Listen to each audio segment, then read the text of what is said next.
Your alternative talk radio contact. The Planet. KGRAradio.com. Infinite complacence. People went to and fro the earth about their little affairs, serene in the assurance of their dominion over this small, spinning fragment of solar driftwood, which by chance or design man has inherited out of the dark mystery of time and space.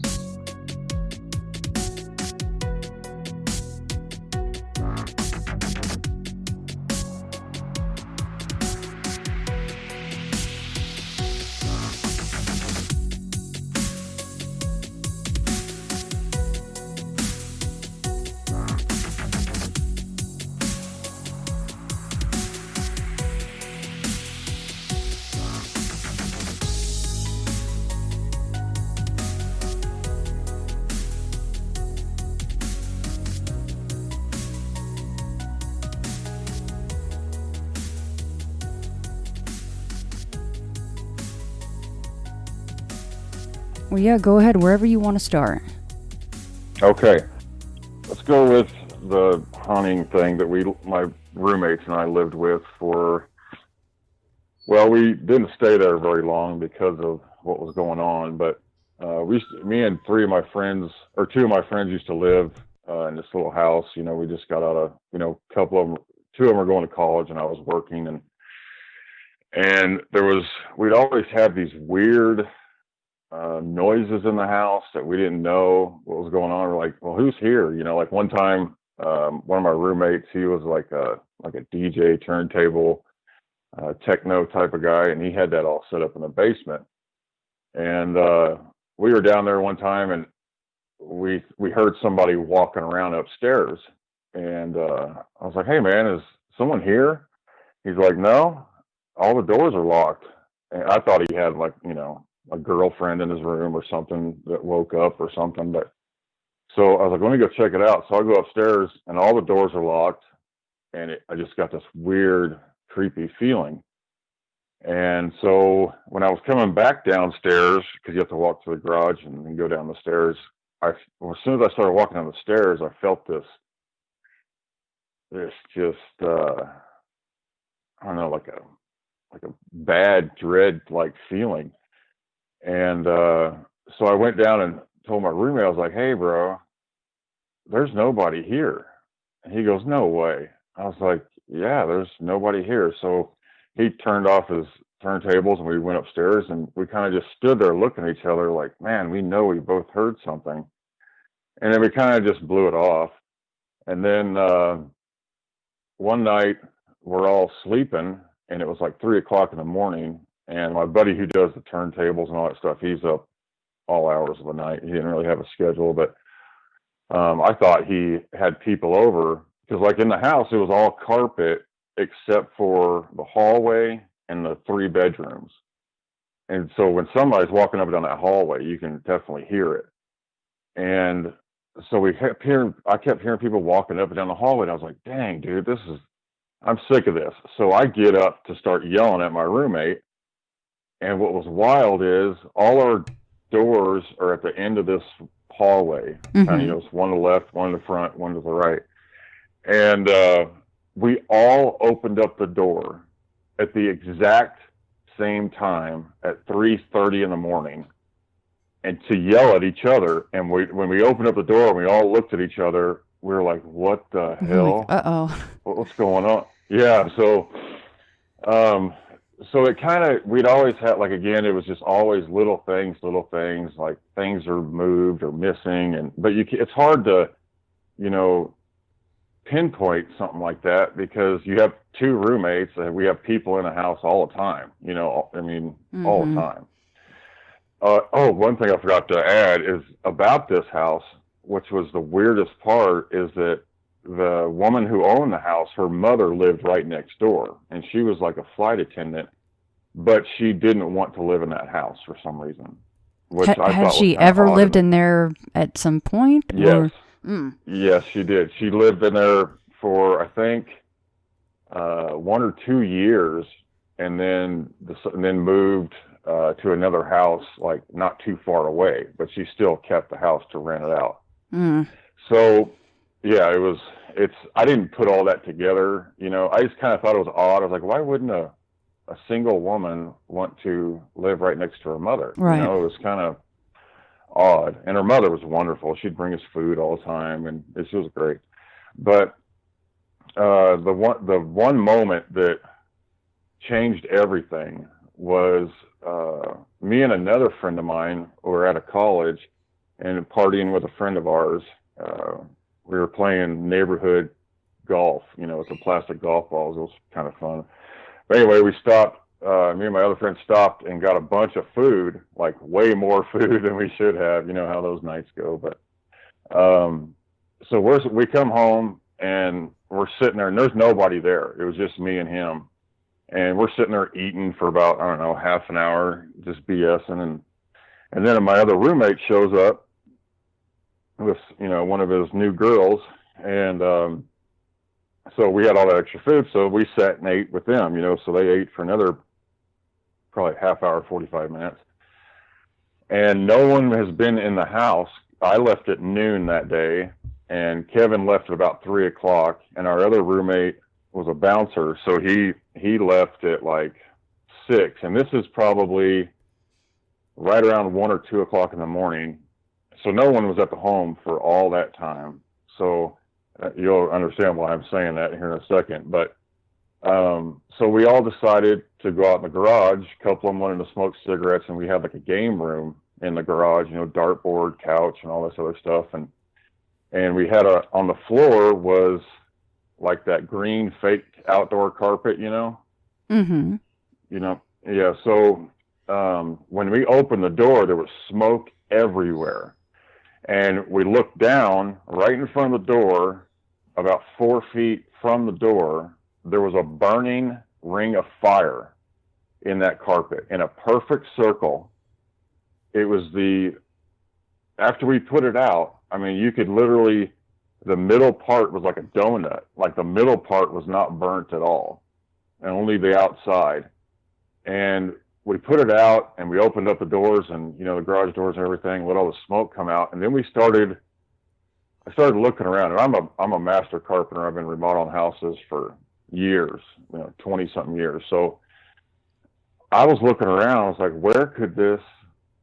how could this have happened? Because there was no light bulbs around, even close to that. There was no ignition sources. And for that to be so perfect, and it had to have been lit while we were still there, because if it was like for an hour and 15 minutes, that would have burned up the whole garage. Right. You know what I'm saying? So once we kind of stood there and were working it out, I was like, man, something's up here. This can't be real. What the hell? And then once we, analyzed it, the girl that my friend brought home, or my roommate brought home, freaked out, stood there and just screamed like bloody murder, and then ran out of the house like she either saw something or it was just the whole situation was too much for her or something. And she just took off out of the house and started running down the street. And I was she like, ran down the street? She just took off. And I go, dude, you better go find her. And Kevin's like, are you all right? I said, what do you mean I'm all right? He goes, this is crazy. I said, I know. Go find her, man. You can't just let her run out in the street. And he went and looked for her and could not find her anywhere. Nowhere. I mean, this was like a normal suburban neighborhood. It's just a one-story ranch-style house that was cookie-cuttered all the way down the street. There was no way she could have just disappeared. It was. We still can't explain it to this day. I mean, it blows our minds. Now, did you guys make contact with her again? Did anyone see her again? No. Really? No. She was. Yeah, because he just met her that night. He was one of them type of dudes. Gotcha. So, he had her phone number and everything, and he tried calling her. They said the phone, that number wasn't even right. I mean, we can't explain it. We ended up moving out like very shortly after, because after that happened, there was just a bad feeling in that house. Oh, one thing I did forget is the whole time that almost the whole time, because we did a year lease, but we took off in 6 months because we were like, this place is jacked. So for 4 months of that time, I had a dream every night, every single night, that I was standing at the foot of my bed, watching myself sleep, wearing the same clothes that I wore the day before. So that was freaking me out. I couldn't get over it. And I finally talked to my roommate. I was like, hey man, we need to talk to our other buddy's dad. He's like a psychologist or all that, like dream therapist and all that stuff. So he presented it. I didn't get to talk to him personally, but he presented it to him, and he said there's something his guardian angel or whoever is protecting him from something. It's either his life is going in a bad way, which it wasn't. My life was fine, had a good job, working, just had a kid, so it was all good. But he said that so that kind of sets that.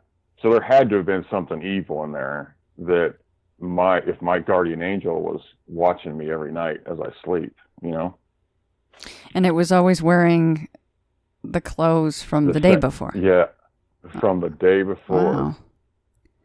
Yeah, that's interesting. I don't think I've ever heard one like that. Yeah, I've never. I've shared that with some people, and they just say, "Oh, that's weird," but yeah, I don't. Yeah, what do you make of it? Right? It's what do you even I say? Can't explain that and the Ring of Fire. What was the diameter of that? How big was it? It was about 8 to 10 inches. I mean, it wasn't small. I mean, it smoked out our whole garage. We even had to throw away the carpet, clean everything. I mean, that stuff's plastic anyway. So yeah, right. I'm sure it makes a lot of smoke, but it wasn't.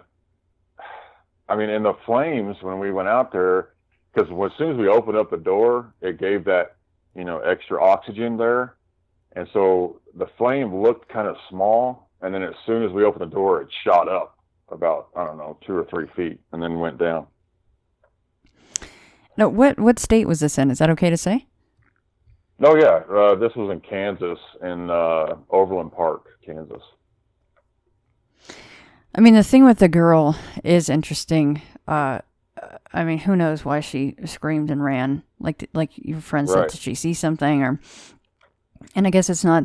I mean, who knows what number she gave him? She could have been the same way as your friend, right? So who knows? That may not be nefarious or strange, but it is interesting that she decided to go the way that she did in leaving.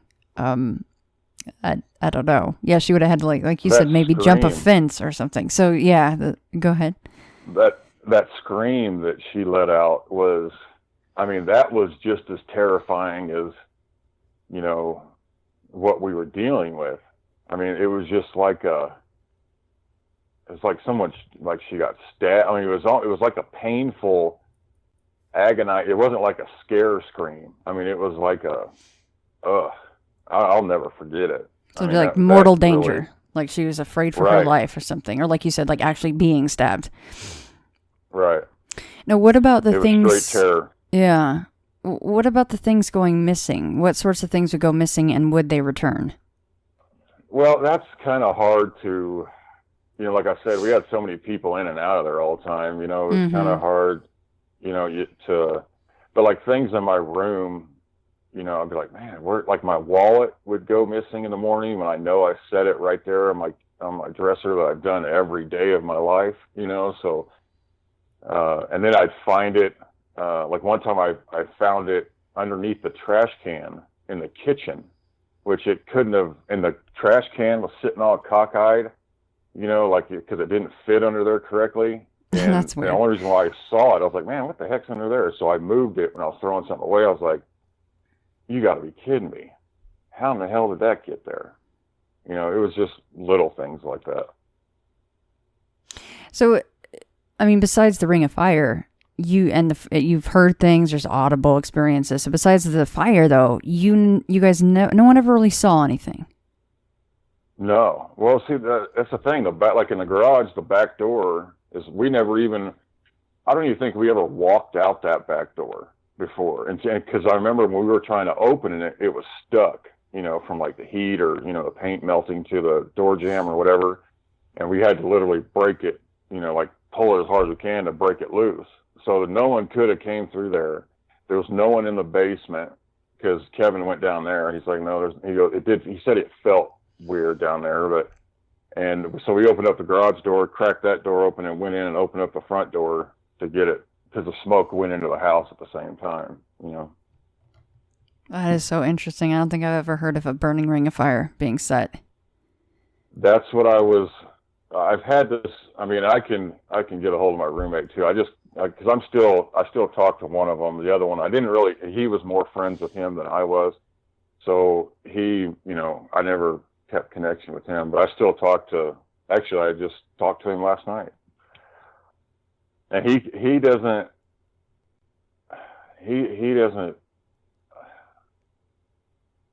I don't know, I can tell it bothers him, because he's a grown man, and he's not very descriptive, and he's like, man, I don't know, man, it was really weird, he doesn't want to talk about it. It's like someone who sees a Bigfoot or something like that, they don't want to talk about it. Yeah, or it takes them a long time to do so. I was personally in that boat with my experience. So, once you do, it feels pretty good, but it can take sometimes decades to work through that enough to go, okay, I'm ready to share. Right. So that's yeah, it's definitely, that's how our psyches work sometimes, and that's okay. Do you feel like did anything follow you when you guys, so you moved out shortly thereafter, which who could blame you? Do you feel like anything followed you, or was there any strangeness after that? Oh yeah. I've had many, because somehow or another I'm connected to this stuff. Because like just recently I was working on a house. It's an old house. It was the first hospital ever built in this little town. So you can only imagine, what goes on from there. And that was like in 1912 or something like that when they built it. So,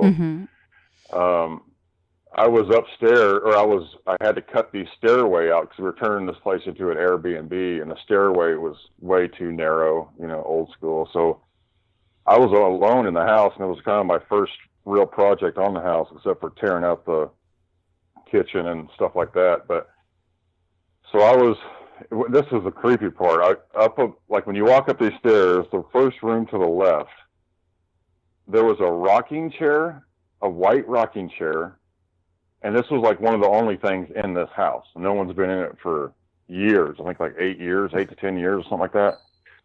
So there was this rocking chair sitting there with a little table and a little doll, like a porcelain face doll. Oh, of course, right? Oh my gosh. Right.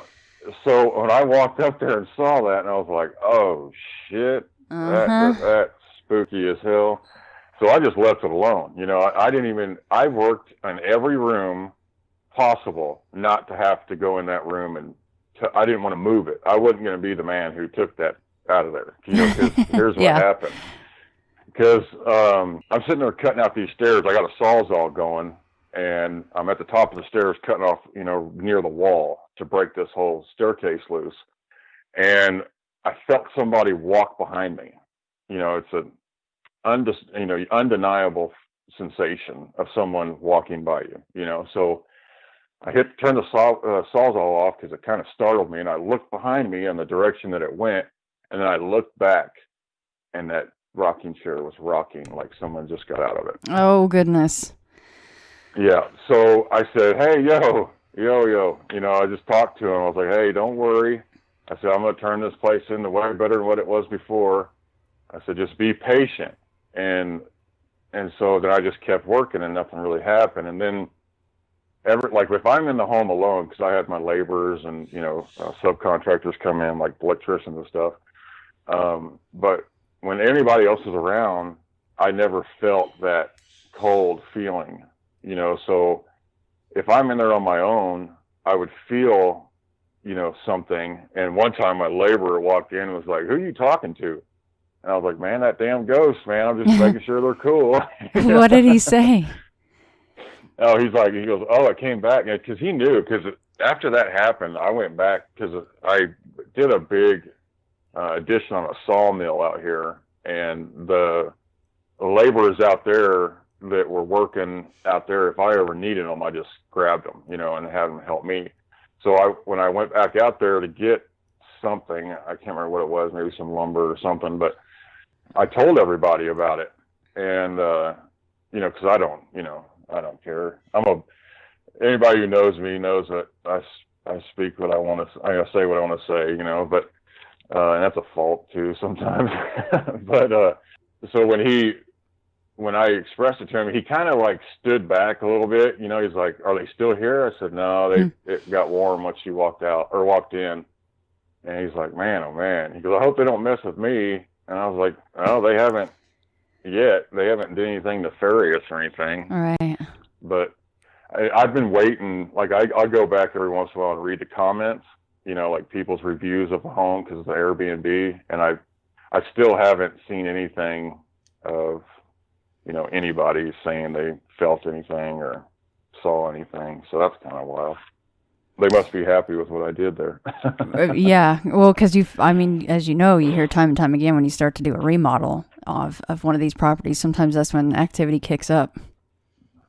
Yeah. And, that's kind of like my forte is historical restoration. I love working, and the older the house, the better. The job's harder, but they built things correctly back then, and it was not real hard to work off of what they've already done, so I've had other instances that, I just knew something was there, or just felt something, the temperature change on a hot day. I'm in Wyoming right now, but this was all back in, the Airbnb is up here in Wyoming too, but all the other old houses were back in Kansas. So it kind of, I don't think they ever follow, back to your original question, but they, I think I'm just sensitive to it, Yeah, they can sense it. You can sense them. Yeah. And I don't know how I learned just to stay calm and just talk to them. I think it may have been experiences from when I was a child, but it's just, they're just people, they're not, I guess there are demons and, bad things like that, but if they're just people, you have bad connections with people here in this reality. So, sometimes you're going to have bad connections in other realities. Yeah. I wonder if you would have had a different reaction if then say you reacted like the girl did with the burning ring of fire. If you would have zipped out of there real quick and then, left for the rest of the day and then came back the next day, if it would have realized, okay, well, I can get to him, instead of the way that you did react was, which, just to talk to them calmly and say, it's cool. I'm going to make it real nice in here. You're going to like it. And I wonder if it would have been a different experience. Oh, I'm sure. Because you hear that all the time when people are down and out, or, like I had a buddy of mine, his son died, crib death, and it destroyed him. It literally destroyed him. And no one could try to connect with him. It was like he never got over it, which I can understand. I lost my father, so I have that. Death is we're not trained or we're never taught how to deal with death, and that's one of the worst parts about certain religions and stuff like that. They make us scared of death, and that's because we're indoctrinated, and if you'll go to hell if you didn't do this, and that's not really what it is. If you created a hell here for people and you were bad to people here, yeah, everybody that you hurt, you're going to feel their pain when it's time for you to go.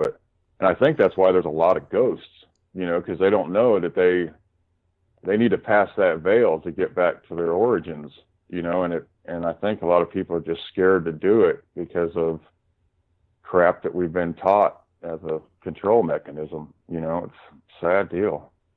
So you don't really feel like you've come in contact with, like you said, those other things, like the really dark stuff. But I mean, Oh yes, I have. Oh, you have. Yeah. So, but I was going to say, do you think then that that first house in Kansas, that burning ring of fire? I mean, what was that all about? What was the message there? I don't know. I mean, we were young too. So I mean, we were partying and drinking and just being stupid kids. But once you get out of your parents' house, you kind of go off the rail a little bit. But I don't think there was nothing really going on there unless they just wanted us out. I mean, Mm-hmm. because there was never, like I said, my buddy was a DJ and stuff. So he was up all night long, and there was never really a calm time in that house. And so that may have pissed them off too. Mm-hmm. They don't have any quiet that they had before. You never know. They never like interacted with us. It was nothing like that. Was the only sign of aggression or any sign of anything like for real, that had substance in our reality that split that veil. That's the part that I was more worried about, because that takes a lot of energy on that side, because you always hear about people, their phones go, or these hunters and stuff that all their batteries zap out, because they need that. They need to pull that energy out to make themselves presentable, or like present in our reality. So whatever, I don't know how they pulled that energy out of the ether to create fire. I mean, you hear about things being thrown or stuff like that, but I've never heard of anything like candles lighting even. I mean, you hear them getting blown out, but that's different. Right. You don't really hear of candles being lit or lanterns being lit or anything like that. And for that to be able to, man, I don't know what it was, but it wasn't on the good side, because you hear a lot of evil have a lot more power, because like they get into you, they do things, they're much more interactive, I guess you could say, than just good souls, like a woman washing dishes in a sink or something. That's right. Seeing something like that is, it doesn't even compare to the magnitude of what that was. Well, and I wonder if the ring itself was supposed to mean something, and we could do Right. a half an hour of conjecture as to what that might have meant, but in the end we don't know. But I just wonder if that was part of it too, just the shape itself. Well, there's a bunch of lore about rings of fire. Oh yeah. I mean, we just had the Ring of Fire eclipse the other day. Mm-hmm. So Yeah. that was wild. Yeah, Like, that's what I mean. Like we could, You know. that could be a whole show just about what the Ring Right. of Fire could mean. But well, what about some of the dark stuff then that you said you have come in contact with? If you're comfortable talking about that. It's more like there was nothing like that. I mean, it's usually, I just felt it. Like if something bad was happening in my life, I would feel something in my dreams, because I have a lot of wild dreams that are situational and mind altering dreams, I guess you could say. It's like, wow, what did that mean? But it's like it had messages behind each one of them, so, but it's hard to decipher the message with this, ape brain that we're still trying to work with. So it's mainly, it usually happens at night. And like I went through a time where I kept getting 3 knocks on my wall or on my door at 3:33 in the morning. And that's everything that I've researched is, that's the devil knocking at your door. Always at 3:33. Every night. It was doing that every night for, oh man, I don't even know, months. Now, when was this? That's actually just recently. That was about a year ago, but I can understand why though, because ever since I was a child, I was studying earth and plants and animals. And then once I got older, I started studying human beings, like philosophy, anthropology, psychology, human development, ancient religions, ancient knowledge, all the whole gamut of humanity. So I started getting into, because I always stayed away from the occult and anything, esoteric in a dark way, just because of all the experience that I had in my life. Because I was like, well, if I'm this sensitive to it, I don't want to get into that. And so I got to a point where I needed to see all aspects of evil to understand what good is. Because I'm dealing with this Lyme disease crap. So I was trying to get into a way of enlightenment and trying to heal myself by creating higher vibrations and resonance and all this new technology with quantum molecular physics and how they found out that the dark space and all the atoms and everything that's made in this world, there's actually an ether there and an energy that we can access. So I was trying to get into that. At the same time, I was wanting to know about evil so I didn't cross a line. You know what I'm saying? I didn't want to go somewhere that I was ignorant about. You know what I'm saying? So, and then, get taken over by whatever. So I was studying it and just I wasn't actually, I don't know. I was just, I can't say I was studying it.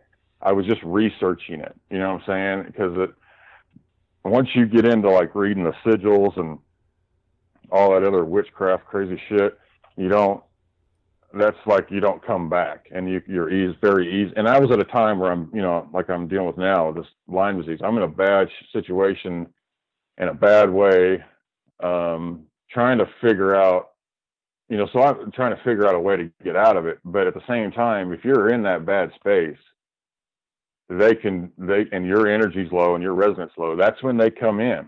If you can call them demons or reptilians or whatever the hell you want to call them, when you're low, they'll take you, and I know that for a fact because I've watched a friend, it happened to him, and the stuff that was happening to him, like, I'll tell you a little bit on that. Him and his girlfriend, or it was actually just him, he ate a bunch of mushrooms and was just trying to have a good time. And he started doing a bunch. His girlfriend was telling me about it because she broke up with him because of that night, because he would like look at her all weird, like a little smirk, and his eyes would flash like a reptilian eye, or a cat eye. Mm-hmm. And it freaked her out. I mean, she said it happened 3 times. And then after the 3rd time, she just went to her girlfriend's house and never came back. So I'm sure that wasn't good for him either, because that was like his own support thing. Yeah. But we can't get him out of it. He's still stuck in that darkness. And I can't figure out how to get him out of there.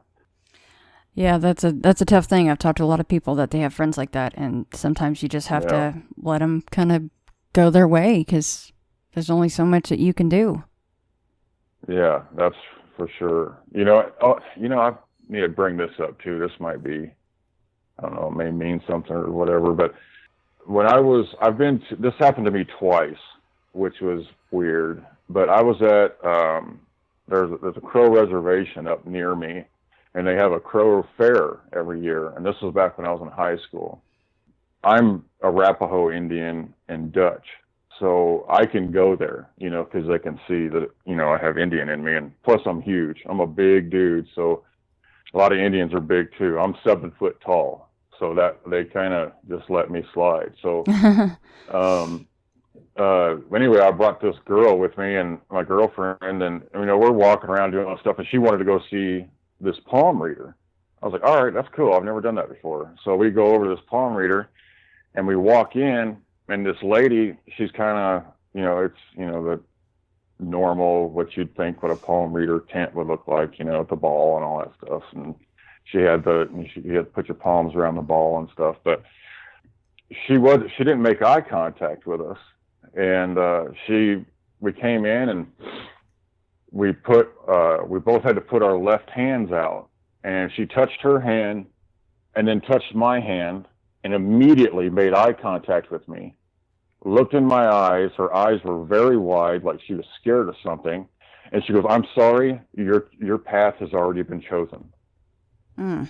And I was like, "What are you sorry for then?" And she goes, "I need you to step out, please." Like she was scared of me or something. It was really weird. So, but my girlfriend, she got hers done. And then when we left, when she was done, she came out and she was totally different. Like her whole demeanor changed, her whole mood changed, everything. And I was like, "You all right?" And she goes, "Yeah, I'm all right." I said, "Did she not tell you something you wanted to hear, or was it bad news or what?" And she goes, "No, everything's okay." She goes, "It was actually nice to hear." And I was like, well, what the hell happened to your mood? We were at a fair, it was kind of weird. So 2 days later, she breaks up with me. And I was like, "What's going on?" She goes, "That whole thing the other night was just too weird." And I go, "Well, did she say anything more to you?" And she goes, "I just don't want to talk about it." And she goes, "It was fun while it lasted," and hung up the phone. And I was like, "Man, that was, yeah." That must have been maddening. So you never did find out what she got told or why she really broke up with you? No. Okay, fast forward 5 years later. I'm in Missouri at the Missouri State Fair. And where is that? Springfield or something, or Joplin or something, I can't remember. But I went with another girlfriend, and it was like just some lowriders convention, all these bikers and stuff up there. It was really cool. But I see another palm reader, and I was like, and it reminded me, I was like, "Man, I'm gonna go in there." And I was like, because this is bad to say, but I was like, well, I just started dating this girl like a week prior, so I was like, well, if I lose this one, it won't hurt as bad. I mean, it was kind of, right. I was kind of joking to myself, but, and I didn't say it out loud. So we went inside, and immediately, because the lady actually made eye contact with us right when we walked in the door. So we walk in the door, and she looks at her and then looks at me. Same thing. Her eyes got big, and she goes, "I'm sorry, sir, I can't help you in here." I said, "What do you mean?" And I knew exactly what she meant, because I just dealt with that, 5 years prior. And I said, "What do you mean? What's going on?" I go, I want to pay. I mean, I kind of pushed it more this time, because I knew from last time. I was like, well, I want to pay. I'll give you money to bring my palm. And I even offered her double, because it was like $20.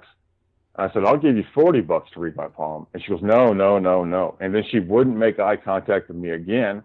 And then she said those same words. She goes, "I'm sorry, I cannot read you. Your path has already been chosen." What the hell? And I was like, I just got the chills again from just right now. So I walked out, and I am stunned. I'm like, what in the hell does this mean? Because the first one, you're like, oh, that lady's just crazy, or something's wrong with her or whatever. And I don't know. I was young. I didn't really care, but 5 years later, the same thing happens at the exact same, everything, the same wording, the same reaction, the same demeanor, everything. 3 days later, that girl broke up with me. What in the world? Yeah. I've even told that to like psychics. I've told that to clairvoyants that, or have a connection across the veil, and they have no idea where that came from. None. And the way the first lady touched my hand and then released it, it was like she held on to something hot. Like it wasn't just, she just pulled her hand away. She jerked her hand away. It's wild. Now, the second one, did she ever actually touch you, or it was just the eye contact was enough? It was just the eye contact. Yeah. She already knew. It was, as soon as she looked in my eyes, because, again, there was about, 10, 15 seconds of her situating herself and, welcoming us in there in the little tent, and same type of thing, a little tent and all that stuff. So, and then as soon as she made eye contact with me, it was done. It was over with. I even tried to barter with her. Like I said, I was like, I'll give you $40, you know. Didn't do it. So I just gave my girlfriend a $20 bill and stepped outside. I couldn't even stay in there and watch it. It was like neither one of them wanted me even near the process of what they were about to do, which was, I mean, I've analyzed the hell out of that, and I can't figure it out. Do you know much of the lore behind your Arapaho Indian side? I mean, yes. As far as things like this, what have you learned about that? Yeah.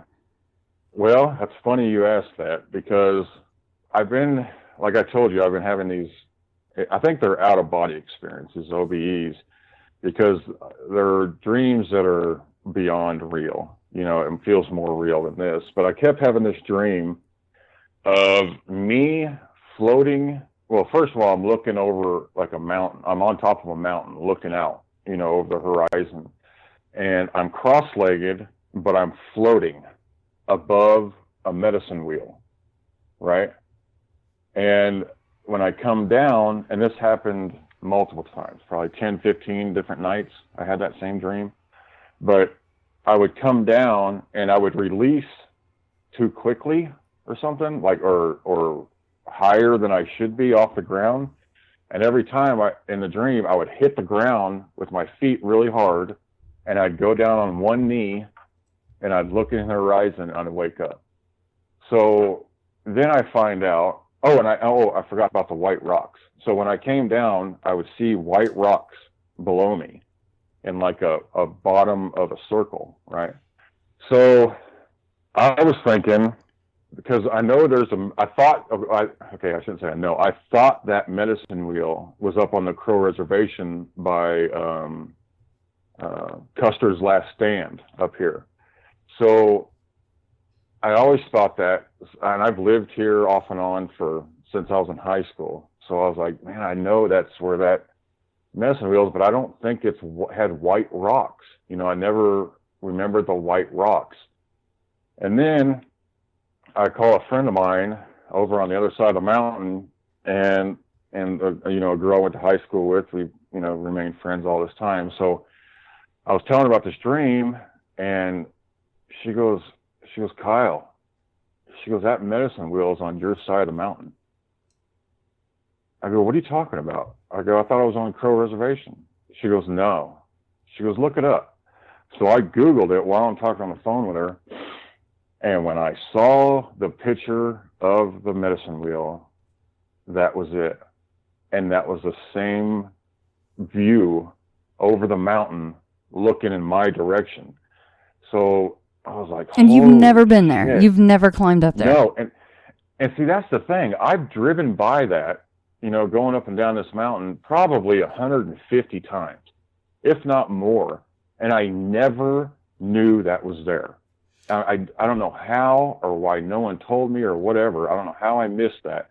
But then I start looking it up. And I thought, because I'm a Arapaho Indian, I thought Arapaho Indian was down in like southern Missouri area, like Oklahoma and all that. And when I looked it up, that medicine wheel was built by the Arapaho Indians. Now, can you explain briefly what a medicine wheel is? Well, it's like like a Stonehenge, something like that. It's the same concept. They're tracking solstices and planets and stuff like that, and they do it in a certain way to line up the earth with the gods, basically, to, you know, for ritual or prayer or whatever you want to call it. Now, what about the white rocks? Are those actually there too? Yep.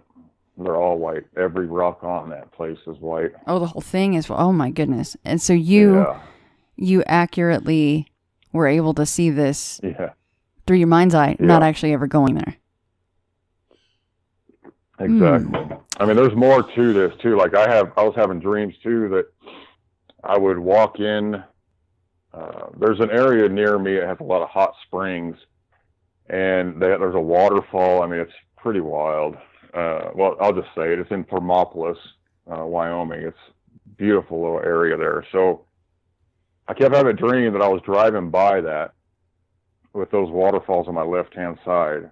And then the next scene, or however you want to say it, dreams are kind of hard to, have a timeline. So the next point, I'm standing in front of this really big teepee with like furs and stuff all around it, and insignias and symbols and stuff.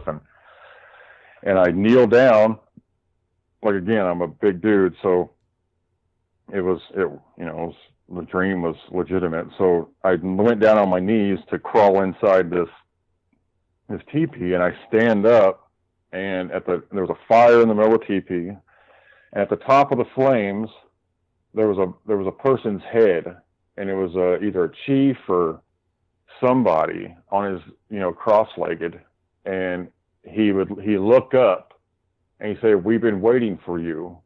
It's time." And I'm like, "What? What do you mean it's time?"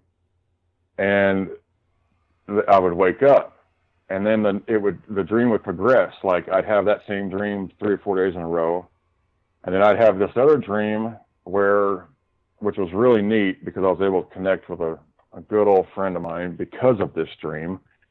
I did the same things, drove by the same place, the waterfalls, walked up, standing in front of the teepee, and I knelt down, crawled in the teepee, stood up, saw the man, the chief or whatever. He said the same words, and then I looked down to my right, and my old best friend is cross-legged.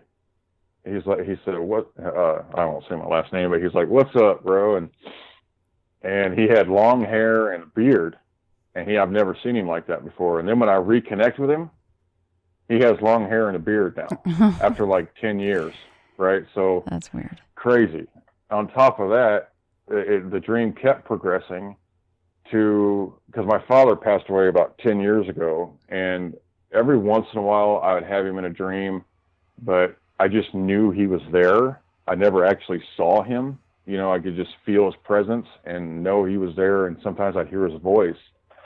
But this time, the same thing, drove by the same place, stood in front of the teepee, knelt down, crawled in, stood up. The chief said the same thing, and I look at my buddy, and he says the same thing, "What's up, bro?" And then I look to the left of the other man on the other side of the teepee, and my dad's standing there, fully, just like I remembered him, just right there. And he says, "It's time, son." And then I wake up. Now, when was that dream? That was going on that whole timeline about 2.5, 3 months, and that stopped about 6 months ago. I wonder what he meant by "it's time." I don't know. That's what I'm working on right now. I don't know. Maybe time for you to get better, because you've been battling this Lyme disease stuff for so long, and you're kind of taking a different path to try to do so, right? Right. Yeah, because I can't, like I said before, doctors and stuff they're a joke with this stuff. I mean, they ran me through the ringer, basically treated me like a lab rat, and never even told me what I had. It was all a mystery for since 2006. I mean, and the first thing they told me when I went in there, I had AIDS. And I was like, how in the hell That's did I the have first AIDS? thing they told you? Yeah, and I was in an emergency room before they even took the frickin' test. What? Because something was wrong with my white blood cells. It's called thrombocytopenia. I can't remember. Either the white blood cells go high or low. I can't remember. But when that happens, it's usually either have AIDS or you have cancer. So, I mean, they told me everything. Like, it started off with HIV, then it came out to bone cancer, then it was like some blood, like a leukemia maybe, Jeez. or blood-borne bacteria, psoriatic arthritis, Marfan syndrome because I'm tall, amyopathic dermatomyositis because my skin's messed up too.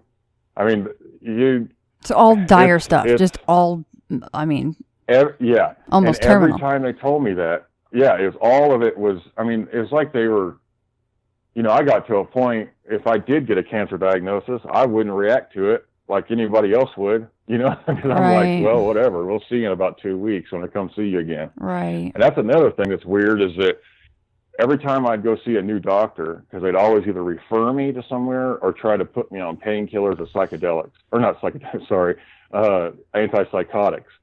So, and they took me to different psychologists trying to say I'm, making this up, or, you can't make this stuff up. The way this stuff comes out of your skin, it's like, you can't even touch it. It hurts like hell.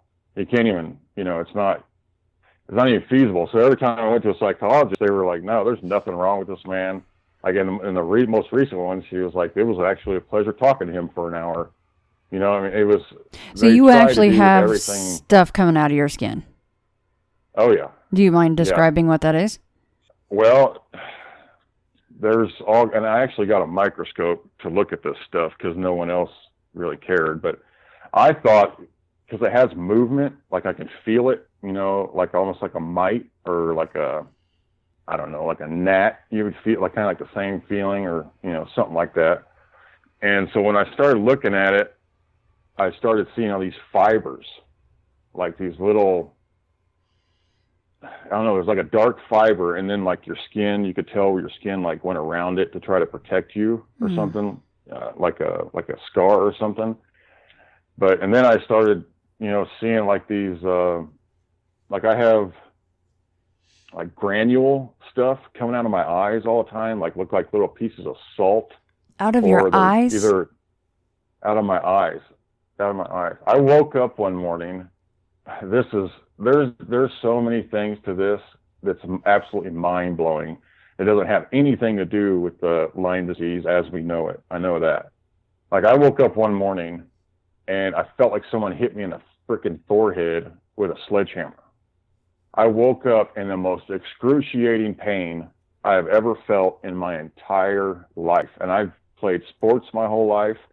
I've been an athlete for since I could, bounce a basketball. So I know what pain is. You live through pain on a daily basis. You play through pain. Pain isn't that big of a deal. You just kind of deal with it. But that pain was on a whole another level. And on top of that, I could not open my eyes. Like my eyes would not open by themselves. I had to use my fingers to open my eyes to get ready for the ambulance to come pick me up. But then when I get into the ambulance, I'm like, I was on a whole nother level of, shock, just straight shock. And I'm like, man, I'm in severe pain. Please do what you have to do. Knock me out. I'm about to flip out. I can't take this pain anymore. And they said, what's wrong? And I said, I can't open my eyes. And then I remember when the paramedic opened my eyes, I heard him say, oh God. And then I don't remember anything after that. So supposedly my eyes were blood red, completely blood red. And then for 3 days in the hospital, I still couldn't open my eyes.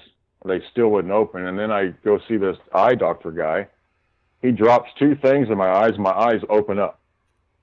And I'm like, what in the hell? I go, what is that stuff? Wait, how did you do that? Why are my eyes working now? He goes, it's a numbing mechanism. It's a numbing medicine. Oh, geez. And I was like, oh, so I guess it's like when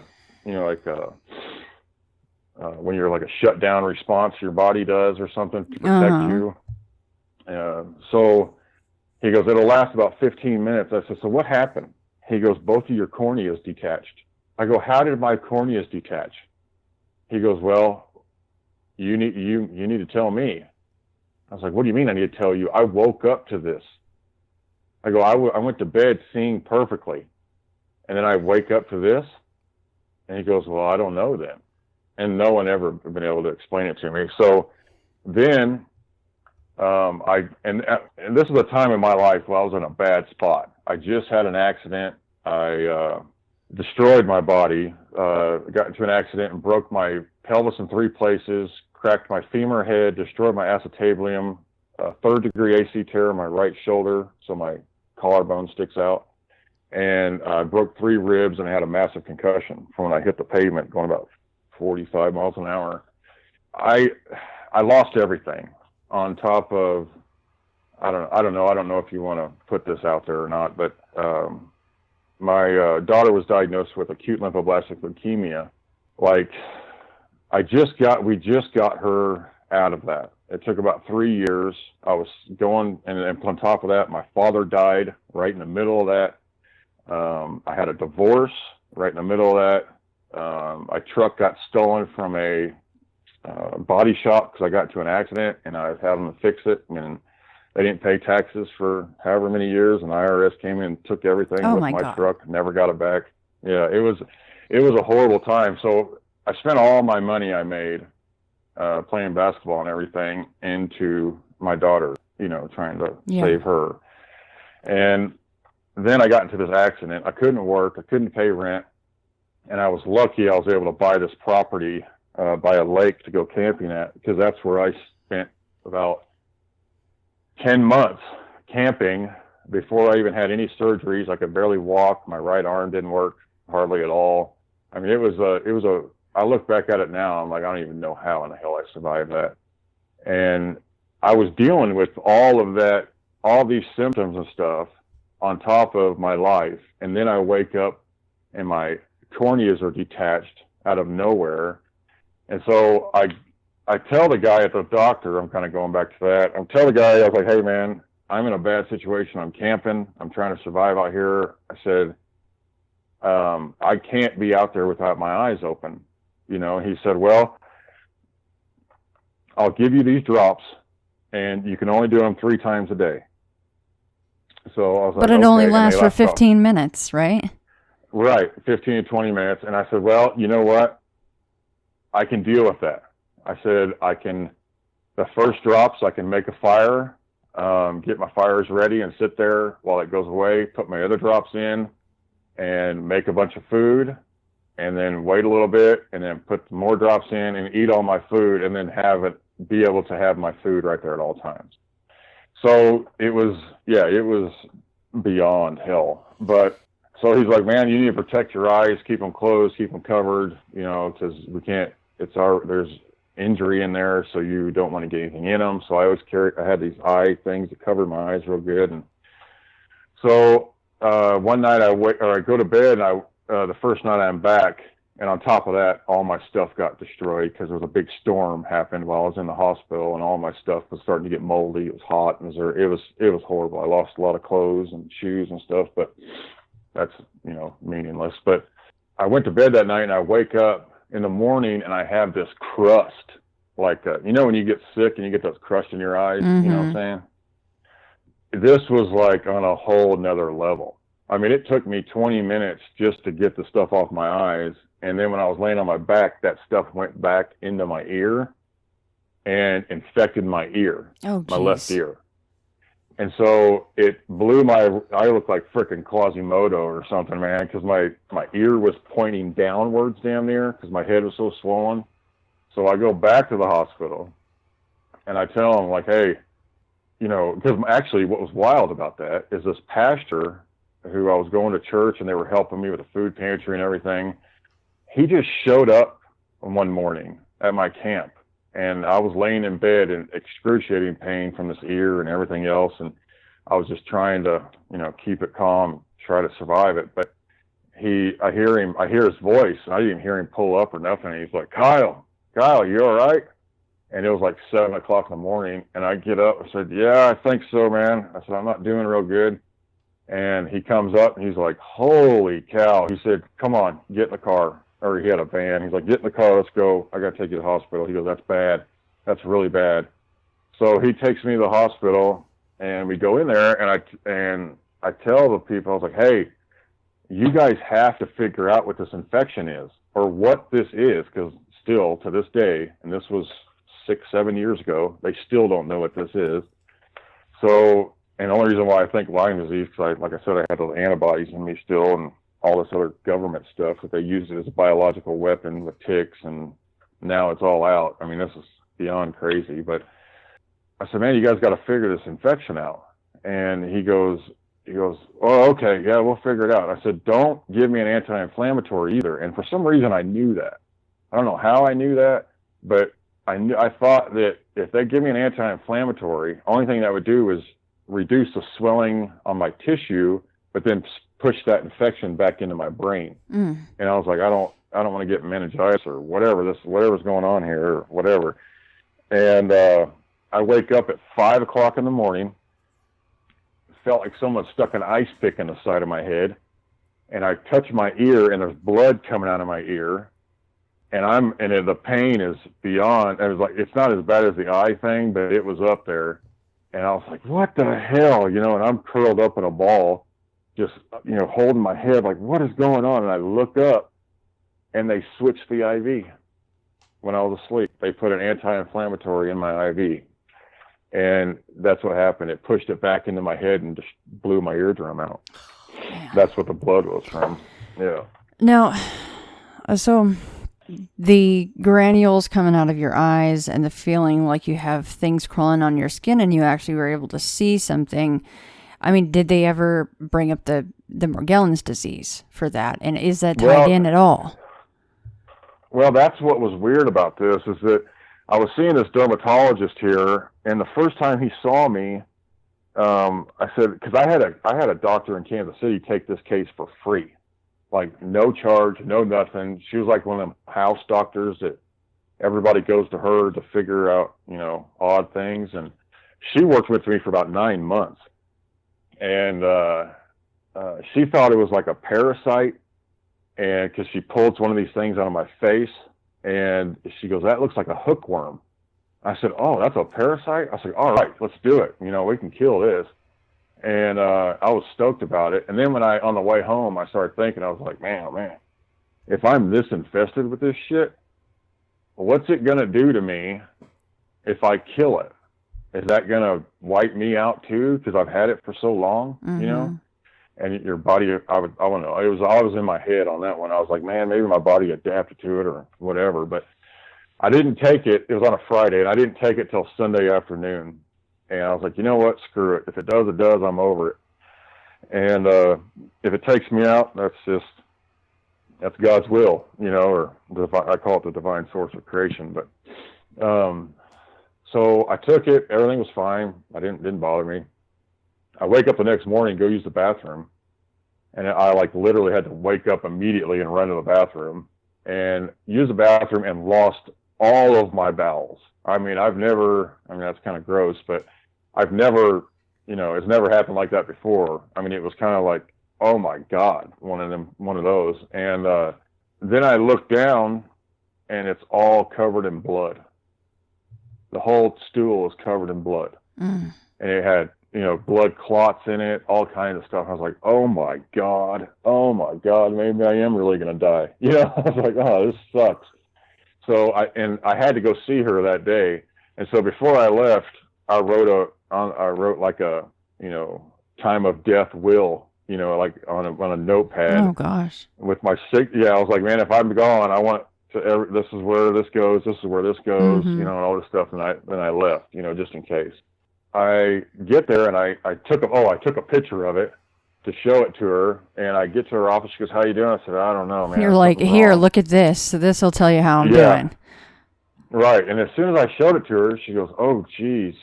And she gets up and walks out. She goes, I'll be right back. She gets up and walks out of the office. And I'm like, oh, boy, what's going on here? And so about 5 minutes later, she walks back in and she brings me out. And she starts walking me towards the front door. I'm like, oh my God, she must be done with me, man. She's just gonna kick me out. So we get to the front door and an ambulance pulls up. Oh. And she goes, this is serious, Kyle. I'm gonna send you in right now. They're gonna do some tests and figure out what's going on. And I was like, oh my God, so. You're like, heard that before. Go there.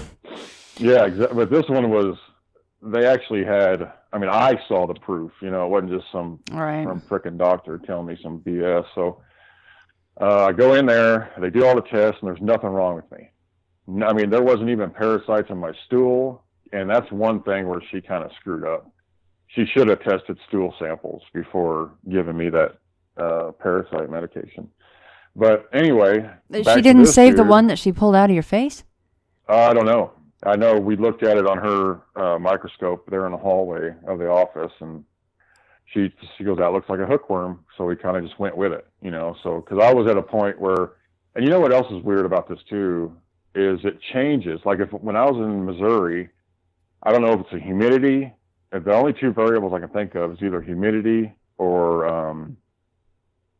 elevation. That's the only two different variables. And when I was out there, this stuff was coming out everywhere. I mean, it's destroyed. I never even had acne when I was a kid, and I got scars all over not too bad, but they're very noticeable to me, and all over my hands, my knees, my legs, my shins, the stuff was coming out everywhere. But once I moved here, it's like it went in me, it went internal and then started attacking all my joints, my organs and stuff like that. So it's kind of, I don't know what's going on. I haven't quite figured it out yet. I kind of think I do, and sometimes, and I've probably spent since '06 about $60,000-$70,000 in supplements and self-help things and you name it. I'm trying to figure this out. I'm so sorry, Kyle.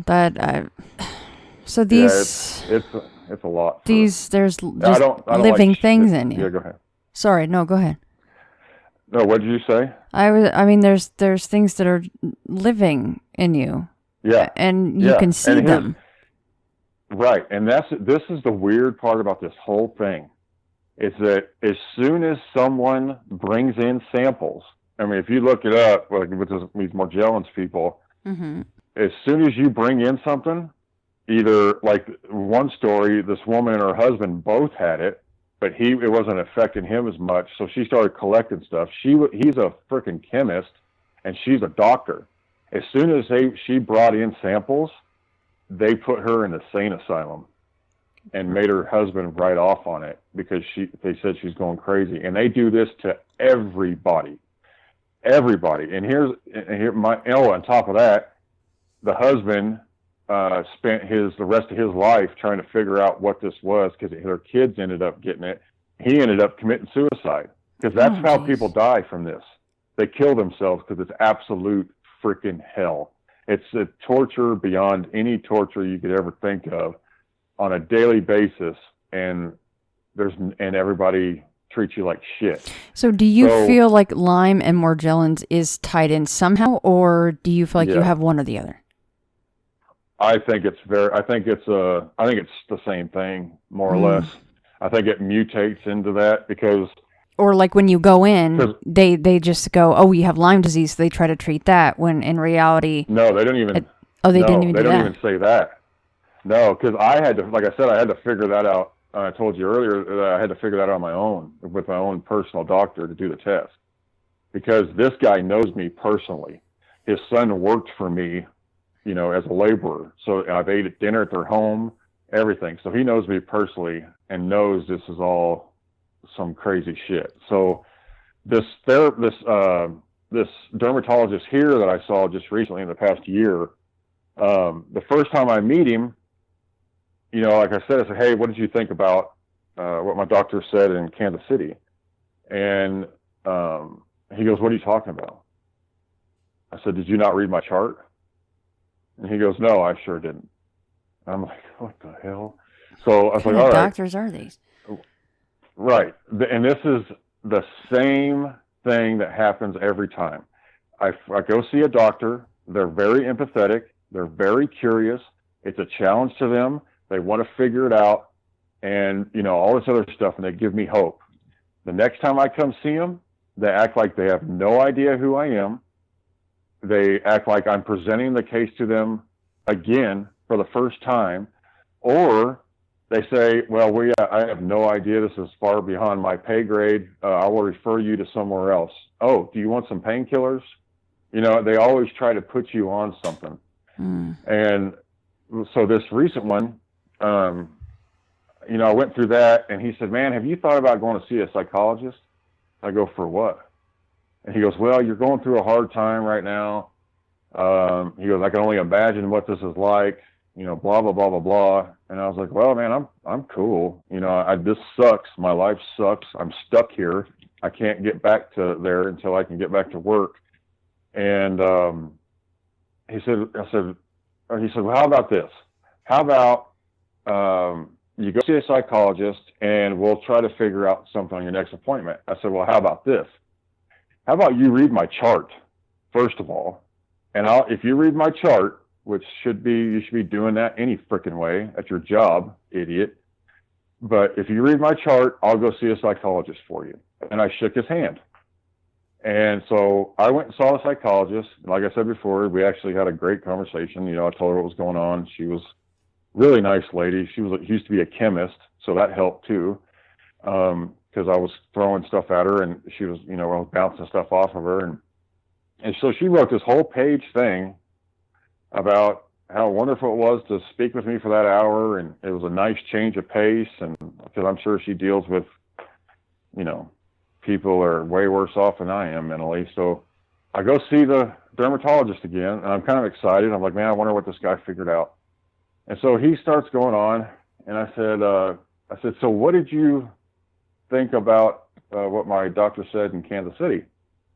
And he goes, what are you talking about? And I was like, this son of a bitch. And right then I was like, something's up here. And he wouldn't answer my question. He goes, I don't know. Is there something you want to tell me about it? I said, yeah, dude. The woman says in all of her notes that I have burrows underneath my skin like scabies, but it's not scabies whatsoever. And he goes, oh, that's interesting. And just blew it off. And I was like, hold up. Am I in the frickin' Twilight Zone? He's the one that wanted you to go see her. Right. And so I said, did you read her report on me? He goes, oh, no, I'll do that right now. So he sits there and reads the report, and he goes, oh, okay. He goes, well, and then he starts talking about this medication. And like I told you before, I have 2 totes of medication, of crap that they've tried, giving me, and it either screwed me up or made me feel worse or whatever. Yeah, so now what does he want to put you on? Well, that's the thing. He kept saying this word or this name of something. I've never heard of it before. And I was like, well, what is that? And he changed the subject and saying the benefits and watch out for these precautions. And then I just say, well, what is that? And he did this 5 times. I said, dude, I don't know what, and I finally just had enough. I was like, and especially with everything I've been through, I'm like, you know what? Fuck this. I'm going to tell this dude what's up. I said, dude, shut up. I said, what the f*** are you trying to do? And he goes, what do you mean? Why are you getting hostile? I go, because you won't answer a simple question. You cannot give me a medicine by law without a diagnosis. What the f*** is your diagnosis? And he goes, delusional parasitosis. Oh, boy. And I stood up. I said, you're a fucking idiot. And I just walked out. And so I'm sure, he wrote that in my report. And I didn't even, what's crazy is I wasn't reading this report because I was so pissed off at this guy. I didn't even, because I get all my records, everything. I've had them all since 2006, for personal use. So, Kyle, before you go on, the delusional part is obvious. What is parasitosis? Well, it's basically you think you have a parasite. Okay.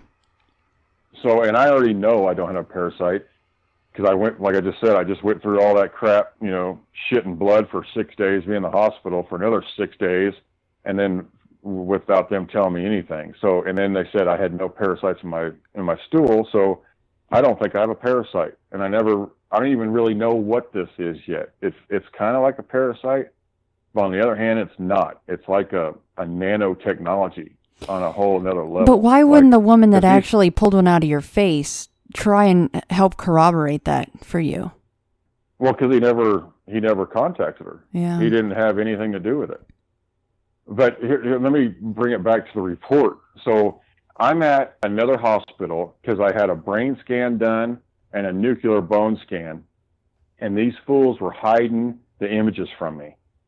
Because when the guy was printing out my CD at that nuclear bone scan, there was a mass behind my right eye. And he goes, and while he was doing it, there was no way he could hide it because I'm standing there right behind the computer. I was like, damn, man, what the hell is that? And he goes, I don't know, do you have a swollen tooth or something?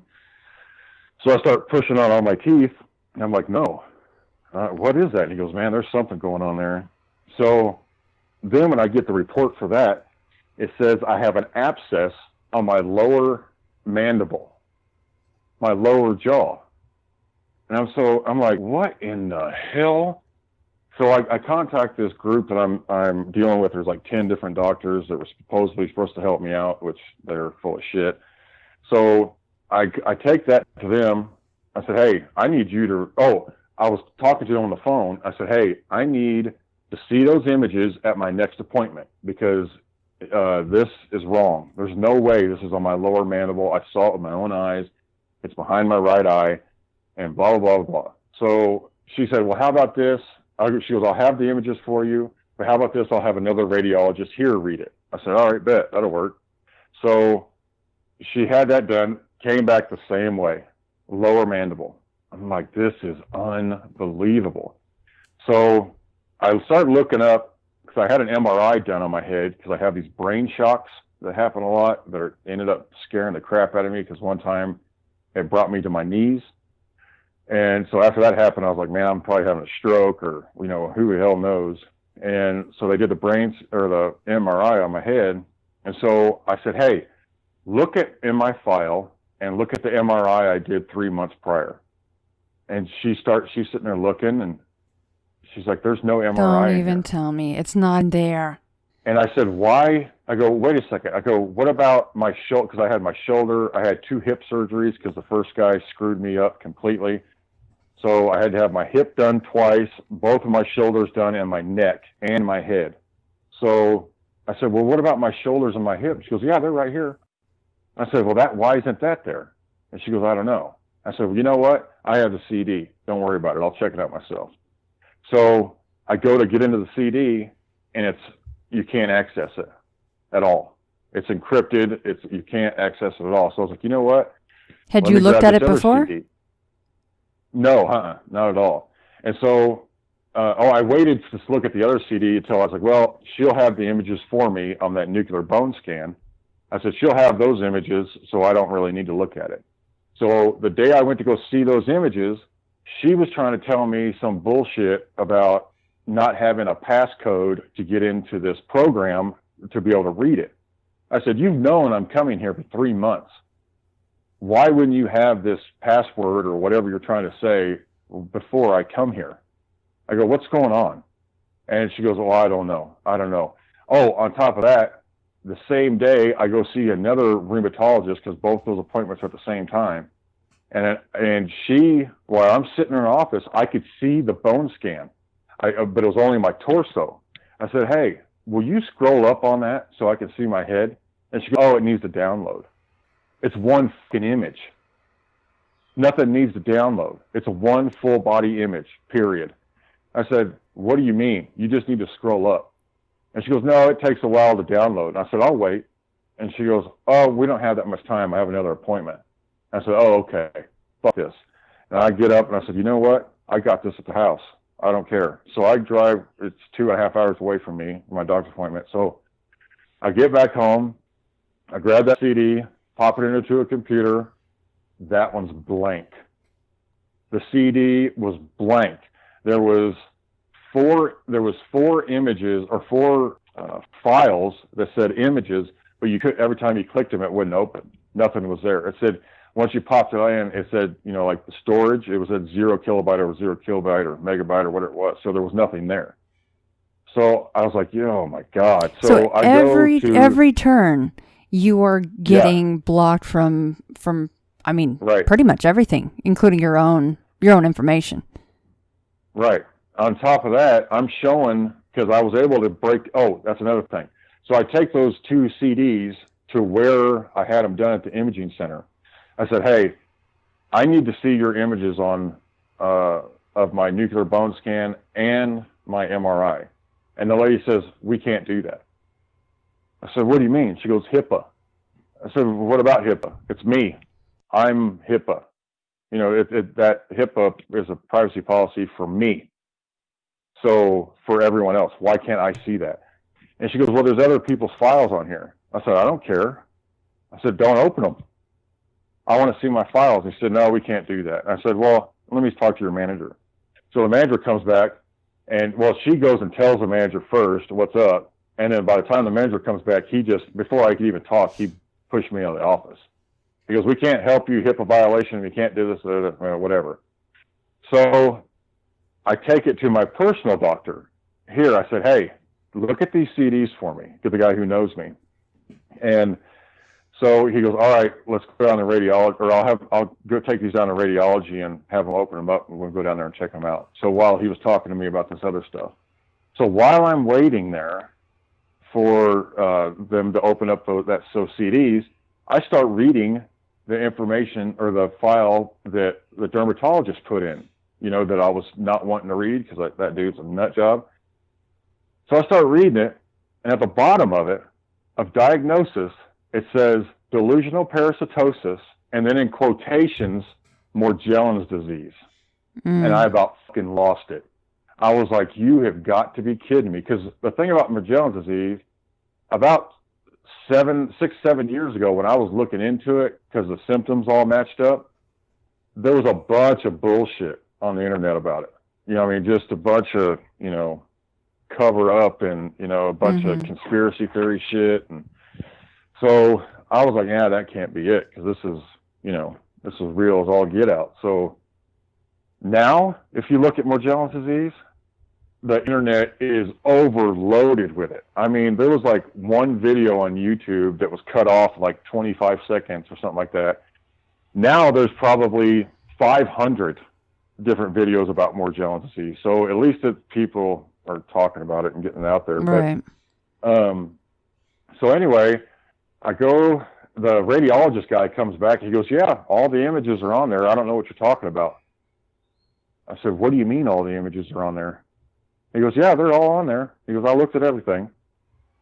And I was like, really? I said, show it to me. They said, well, we can't.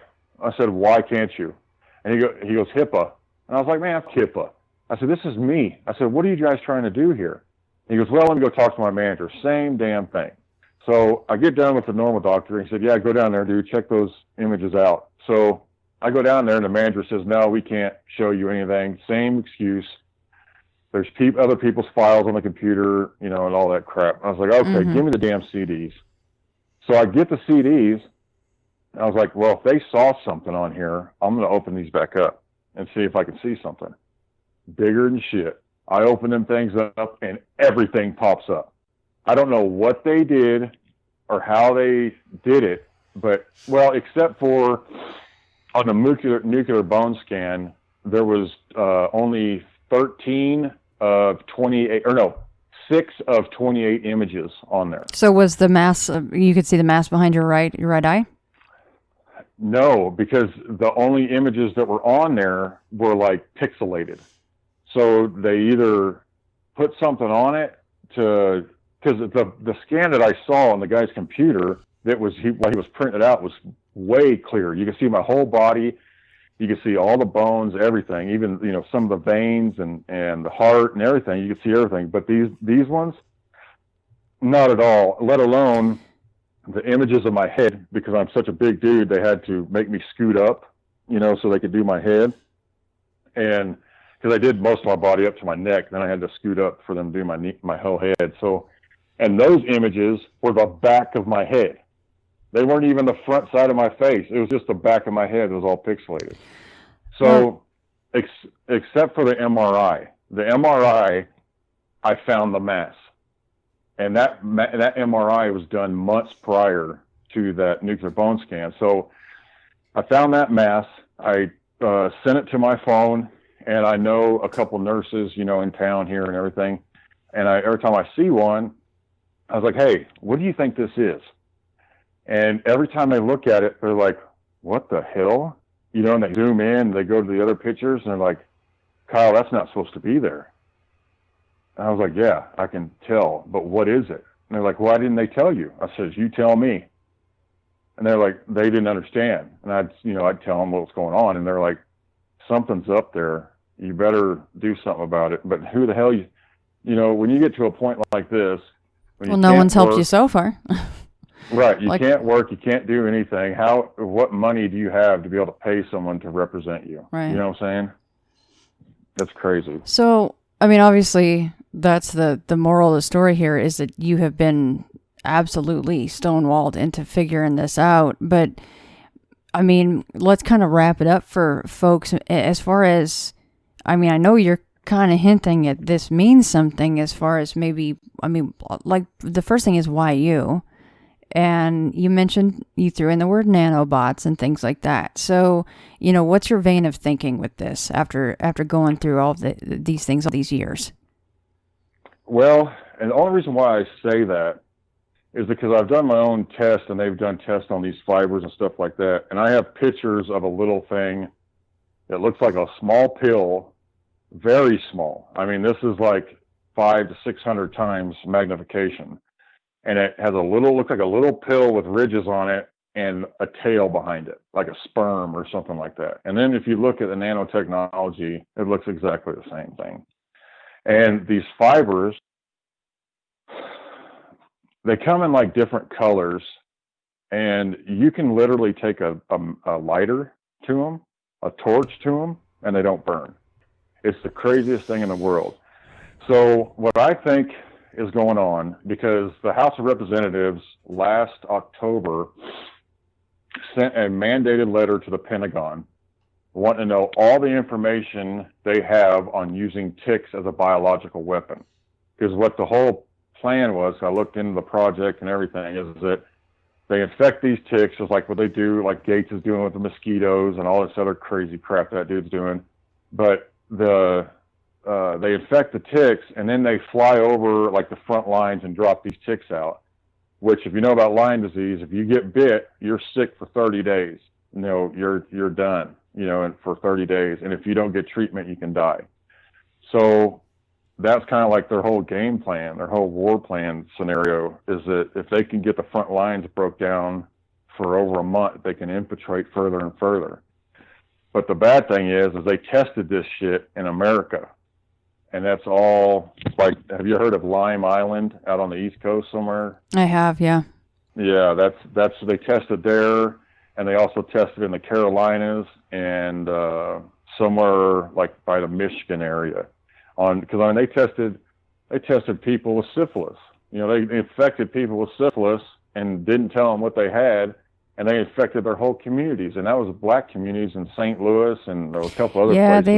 They've been doing stuff like that for a long time, unfortunately. I mean, but where do you just happened to pick it up somewhere though, right? Because you weren't in the military or anything like that.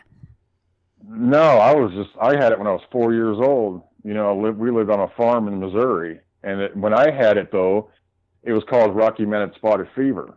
And then when I take the test now, it says Lyme disease. Man, I'm so sorry you're going through all that.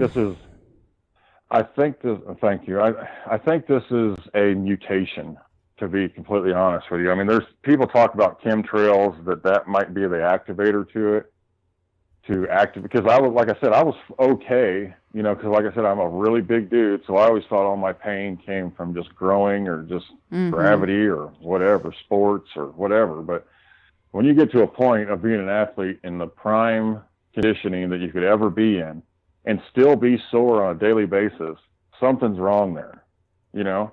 But I never really cared, you know, because I always had my mind on something else and trying just to, you know, you block pain, and you don't let it happen, you know, especially whenever you have a whole team you're trying to support. So, but once you get out of it, and then once I had that accident, I think and plus all the trauma with my daughter and my father and everything else going on in my life. It like I think I activated was at a point. Yeah. Or it just, my immune system was so depleted, or, you know, whatever, trying to heal all my injuries, or who knows, or it could have been like when I had they said I had psoriatic arthritis, and they gave me Enbrel and Humira, like those injections you put in your legs, and that breaks down your immune system and builds it up chemically. So that could have been an area that's another wild thing. I go after 3 years and about $80,000 of paying for this medication. This random doctor goes, "Why are you on Enbrel and Humira?" And I was like, "Well, because they told me I have psoriatic arthritis." He goes, "You don't have psoriatic arthritis." And I was like, you got to be freaking kidding me. And he's like, no. He goes, you should stop taking that immediately. So, I mean, it's, like I told you before, I'm going to write a book on this so people can, and my other story too, but... You've been through hell and back, but I mean, you haven't stopped fighting, so at least there's that. You haven't given up like some other people choose to do, but, well, Kyle, thanks for sharing all that, by the way. And we are out of time for this round, but... No, I know you have a lot more. No, it's okay. And I do want you though to think about, talking about the other stuff that we spoke about, the stuff that won't get in the recording. And then if you wanted to, of course, you could come back for a second chat with me, which I would like. I would like to talk about the rest of your stuff, but that is completely up to you, of course. Yeah, I'm more than welcome to talk about the UFO encounters, and you think all this other stuff is weird. Wait till you hear that. No, Kyle, thanks for sharing all that. I can only imagine even going through a portion of what you've been through so far and the frustration with the doctor. So I'm so sorry for all that. No problem. Well, here's the thing where I'm at right now is that I haven't gone through all this suffering for no reason. So, and with my knowledge and everything that I've been studying my entire life and researching and with humanity and this earth and stuff, I'm trying to find a way to help people out of this, because if I don't, it feels like all this sacrifice was for nothing. All this suffering was for nothing. But I'm trying to find the best way to be able to share with people how to deal with this, because I know I'm not normal, because anybody else would have ended this a long time ago. And I've been there. But the only reason why I think I'm still here is because, the love for my children. But a lot of people don't have that. And I can understand why, because like I said, it's beyond torture. And then when people that you think they're supposed to help you, and you confide in them and tell them what's going on, turn around and try to tell you you're crazy. Yeah. That really puts man, it's so bad. I mean, the frustration and the anger and the just lack of any support whatsoever is very, very disheartening. And I can understand how people just let loose and not want to deal with it anymore. And that's got to change. Something has to change, because there's hundreds, and this isn't just in America. This is all over the world that this is happening to people, and it's got to stop. And there's got to be something that somebody can do to help it. And it can't just be, taking a bunch of supplements and this and that. But I mean, that's another thing. If anybody who's listening who has this stuff, or you think you do, stop eating sugar, period. Stop eating sugar. That is the main thing that has kept me from ending this, because it feeds it somehow. It's kind of like a parasite, but I didn't ever really put that together. But once I stopped drinking pop and eating sugary crap, it changed. The activity knocked down probably 80-90%. And and just keep chill. I mean, just keep fighting, keep doing what you're doing, and something's going to change. And if I can't do it, there's other people out there that are researching it and trying to figure it out, but they're being held up by government entities, and that's scary too. So just keep your head up and stop eating sugar, man. It'll help. It'll help dramatically. Well, and if I get any correspondence out of this, Kyle, which I'm sure that I will, I normally do, especially since I've not touched on this topic yet, the Morgellons disease, I will forward it to you. And then that way you can decide if you wanted to, converse with people. Oh, yeah. Something else that other guests have done that don't want, their normal email out there, you can create another email, and I can even put that in the show notes. Just a suggestion. It's no big deal. Not like you have to do it, but sometimes people like to stay anonymous, which I totally understand. But Kyle, thank you so much for sharing all that. I wasn't really expecting you to go into all your personal struggles and fight. So me neither. I was not ready for that. I was ready to talk about UFOs. Yeah, no, I know, but I think it needed to kind of come out. And thanks for sharing all that. I know that there are other people going through this, so it is important to get the information out there. No matter what is at the bottom of it, people are still going through that stuff. So, but will we, let's keep in touch, because I really would like to talk about the rest of your stories someday very soon. Okay. And actually, if there's people out there that has more information or more treatments that, I'm more than willing to, at least keep it documented and try to, because like I said, I'm going to write this book, and if this life lets me do it, but I'm not quite there yet. But, and if there's anybody, like I said, if there's a writer out there that's interested in this and needs more information, I'd be more than willing to give everything I know. Awesome. Yeah, everybody get in touch with me, Shannon at intothefrayradio.com, the usual place, or even through Facebook. Contact is fine, and I will forward that information to Kyle. Well, Kyle, thank you so much, and we'll be in touch. We'll do part 2. Oh, it was a pleasure. Thank you very much. Keep doing what you're doing. You're fighting a good fight out there. I'm trying, man. Thank you. You too. I mean, my fight is nothing like your damn fight. So, man, I appreciate you. No problem. It was my pleasure. All right, Kyle. Have a good day out there. You too. All right. Bye-bye. Well, I'm so-and-so. I was given this name by my parents. I've been to such and such a college. I've done these things in my profession. I produce a little biography. Buddha says, forget it. That's not true. That's some story. That's all gone. That's all past. I want to see the real you are now. Well, nobody knows who that is. Because we don't know ourselves except through listening to our echoes and consulting our memories. But then there's a real you, and that again leads us back to this question. Who are you? That is the real you. We shall see how they play with this exam by the koans to get you to come out of your shell and find out who you really are.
the train to read your newspaper and so on, you are not the same person who a little while ago left the platform. If you think you are linking your moments up in a chain. And this is what binds you to the wheel of birth and death. But when you know that every moment in which you are is the only moment, this comes into Zen. A master will say to somebody, get up and walk across the room. And he comes back and he says, where are your footprints? They've gone. So where are you? Who are you? When we are asked who we are, we usually give a kind of recitation of a history.